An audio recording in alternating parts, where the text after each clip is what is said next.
Bismillahirrahmanirrahim. Assalamu alaykum, hurmatli ko'rmanlar. İstiqlal gündəlik xəbərlərini görüşünə qızğın qarşı alamiz. Mən Ərşidin Ediqot. Tövəndə vətənimiz Şərqi Türkistan və dünya gün tərtibigə əlaqədar mühim xəbərlərini huzurunuza sunumuz. Qani diqqətinizlər ekranımızda olsun. Xitoy məcburi əmgək məsələsində xalqaro cəmiyyətni aldashqa urindi. Irqiy qirg'inchilik yurgizish, jumladan keng ko'lamlik majburiy emgakka silish jinoyatlari sababli xalqaro jamiyatning ayblashiga va bir qism embargolarga duch kelgan Xitoy xalqaro jamiyatning ko'zini bo'yab, jinoyatlarini pardozlash uchun Urumchida atalmish Xinjiangdagi ishga o'rinlashtirish va ijtimoiy kafolat xalqaro muhokama yig'inini tashkilladi. Xitoyning Sharqiy Turkistondagi tashviqot organi Tangritog' to'rining xabarida bildirilishicha, atalmış Uyghur Abdunum rayonining partiya komitetining sekretari Ma Xingru, atalmış Uyghur Abdunum rayonining qo'rchoq raisi Erkin Tuniyaz 15 dekabr Urumchida ichilgan atalmış Xinjiangdagi ishga o'rinlashtirish va ijtimoiy kafolat xalqaro muhokama yig'iniga qatnashishga kelgan Xitoy va chet ellik mehmonlar bilan ko'rishgan. Ma Xingru yig'inda Sharqiy Turkistonning navbatdagi real vaziyatini burmalab, Xitoy Kompartiyasi Markaziy komiteti boshdan oxir Xinjiangga alohida ko'ngil bo'lib, qo'llab kishilik huquq ishlarining taraqqiyotiga turtki bo'ldi. Biz xalqning bexatarlik turmushini eng cho'ng kishilik huquq deb bilib, har millat ommaning barobar ishga o'rilishi, emgakchilarning qonunliq huquq manfaatini qonun bo'yicha kafolatlantirdik deb bildirilgan. Xabar qilinishicha, yig'inga 40 necha davlat, rayon va xalqaro tashkilot vakillari, Xitoyning aloqador ministerlik komitetlari va apparatlarining mas'ul amaldorlari qatnashgan. Yig'inda Pokistonning Xitoyda turishliq bosh elchisi Kalir Hamishi, Yamanning Xitoydagi bosh elchisi Muhammad Metami, Shanxay hamkorlik tashkilotining muavin bosh kotibi Janish Kana qatorliqlar so'z qilib, Xitoyning yolg'on tashviqotini yiqilgan asosda Xitoy siyosatini maqtagan. Bu ayning 5-ida Angliya xabar kanali BBC Uyg'ur majburiy emgakiga chetishliq bo'lgan sho'xla mahsulotlarining Yevropa bozoriga to'salg'usiz kirayotganligi haqida xabar e'lon qilgandan keyin, Xitoyning Sharqiy Turkistonda Uyg'ur qatorliq turkiy xalqlarni majburiy emgakka silish jinoyati qaytadan dunyoning diqqatini tortgan edi.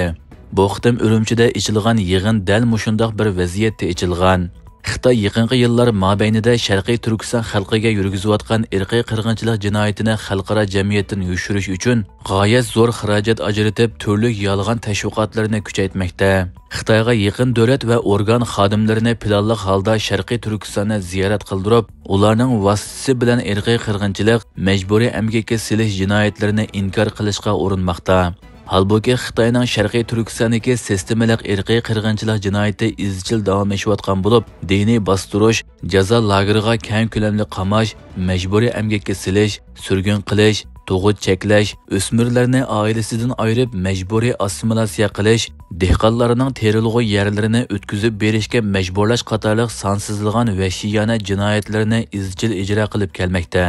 Mutlaq ko'p qism davlatlar yana Xitoy bilan savdo munosabatini davomlashtirayotgan bo'lib, bu sababli Sharqiy Turkistondan chiqqan majburiy emgak mahsulotlari davomliq Osiyo, Yevropa, Afrika ellariga to'salg'usiz yo'llanib turgan. Xitoy Sharqiy Turkistonda Ma Xingruning bildirlashlarining aksicha terror siyosati ijro qilayotgan bo'lib, Xitoy shirkatlarini Sharqiy Turkistonga ko'plab o'rinlashtirmoqda. Uyg'urlar bo'lsa Sharqiy Turkiston va Xitoydagi zavodlarda arzon haqsiz emgak kuchi sifatida majburiy emgakka silinmoqda. Amerika hukumati 2022-yili Uyg'ur majburiy emgakini cheklash qonunini rasmiy ma'qullab ijro qilishga boshlagandan buyon ko'plagan Xitoy shirkatlari va amaldorlar Uyg'ur majburiy emgakiga chetishliq bo'lish sababli jazo tizimiga kirgizilgan edi. Mazkur qonunga asosan Sharqiy Turkistonda ishlab chiqarilgan barliq mahsulotlar majburiy emgakka chetishliq deb qaralib kelmoqda. Xitoy bayonotchisi atrofdagi terrorlik kuchlari qayta singib kirishga urinyotidi dedi. Atalmış Uyg'ur Abdunum rayonlik hukumatning axborot bayonotchisi Shu Guishang Sumruq to'rining maxsus ziyoratini qabul qilib, atalmış terrorlikqa va asabiylikka qarshi turishni davomli ching tutadiganligi haqida jar soldi. Xitoyning Sumruq to'rining xabar qilishicha, Xitoy muxbiri O'rta Sharq vaziyatini Sharqiy Turkiston vaziyatiga bog'lagan bo'lib, O'rta Sharq vaziyati davolg'ib turgan bir vaziyatda Xinjiangning navbatdagi muqim holatini davomli saqlab qolg'ili bo'lamdi deb so'rgan. Shu Guishang buningga javob berib, Sharqiy Turkistonda 2016-yildan buyon hech qanday terrorlik voqeasi yuz bermaganligini, Ammo buninglik bilan uxlab qilishga bo'lmaydiganligini, atrofdagi terrorlik kuchlarining aktiv holatda turayotganligini, ularning turli omillar bilan qayta singib kirishga va Sharqiy Turkistonda qayta ofat tug'dirishga urinayotganligini, bu sababli terrorlikdan mudofialanish va zarba berishning intayin muhim ekanligini da'vo qilgan. Muxbir uningdan yana Sharqiy Turkistondagi yuqori bisimliq siyosat sababli xalqning bir qism erkinligi qurbon qilinganligi haqidagi so'zlarga qanday qaraydiganligini so'rgan. Shoguishang Sharqiy Turkistonda ilgari xalqning vahima ichida yashaydiganligini, erkinlikdan so'z ochqili bo'lmaydiganligini, turli tadbirlardan keyin hozirgidek muqim vaziyat borliqqa kelganligini aytib bildirgan. Oldingi kunlarda Turkiston Islom partiyasining keyingi qadamda Xitoyga qarshi otiladiganligi haqidagi bayonlari xalqarada kuchli g'ulg'ula qo'zg'agandan keyinla Xitoy bayonotchisi atalmish terrorlikqa qarshi turishni qayta ta'kidlashi va O'rta Sharq vaziyati bilan Sharqiy Turkiston vaziyatini bir-biriga bog'lashi diqqat qo'zg'amoqda. Amerikaning 38 tankisi Taybey portiga yetib keldi. Amerika Tayvanga setib bergan 38 dona M1A2T tipli tanka Taybeyga yetib bordi. Tayvan xabarlari to'rining 16 dekabrdagi xabarda qayd qilinishicha, Amerika Tayvanga setib berishni planlagan 108 dona M1A2T tipli tankining tunji turkumi hisoblangan 38 tanka 15 dekabr Taybey portiga yetib kelgan. Xitoy taratqullari Tayvan mudofaa tarmoqlarining mazkur ahvolni yushirish uchun mal tushirish o'rnida 2 qavatlik yepiq mashg'ulot rayoni ta'sis qilib, tanklarga yopiq yepib yuk mashinasiga bosganligini xabar qilgan. Ma'lum bo'lishicha, bu tanklar 15 dekabr kechdan 16 dekabr atigangacha Shinxo eg'izidagi Tayvan quruqliq armiyasi tankchilar mashq shtabiga yuk mashinasi bilan bir-birlab to'shilgan. Tayvan armiyasiga M1A2T tanklarining hammasi yetkazilgandan keyin Tayvan quruqliq armiyasining 269-brigadasiga mazkur tanklarning bir qismi o'rinlashtirildi ekan. Yana 10 tanka tankchilar mashq shtabining xodimlarini tarbiyalash qismiga taqsim qilinadigan bo'lib, qolganlari Tayvan quruqliq armiyasining 584-brigadasiga berildi ekan. Tayvan armiyasi aslida navbatda vazifa o'tayotgan minglagan kona tanklarning o'rnini olish uchun kam deganda 500 yangi tankining lozimligini baholab chiqqan. Ammo cho'ng tanklarning Tayvan zaminiga mos kelmaydiganligi sababli faqat 108 dona tanka setib olishga qo'shilgan. Quruqlikdagi eng kuchli tanka deb sifatlanib kelgan M1A2T tipli tanklarni Tayvanga setib berish 2019-yili Trump hukumati tomonidan tasdiqlangan. Mazkur tanklar 3 turkumga bo'linib, 2024-yildan 2026-yilgacha bo'lgan oraliqda Tayvanga yetkazib berildi ekan.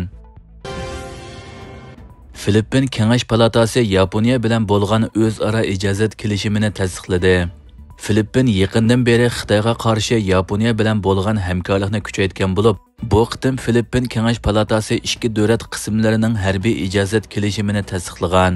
Nikkei Asiya to'rining 16 dekabr xabar qilishicha, Filippin Kengash palatasi Yaponiya bilan Filippin hukumati imzolagan o'zaro ijozat kelishimini tasdiqlab, ikki davlat armiyasining bir-birining zaminiga askar o'rinlashtirishiga yo'l ochgan.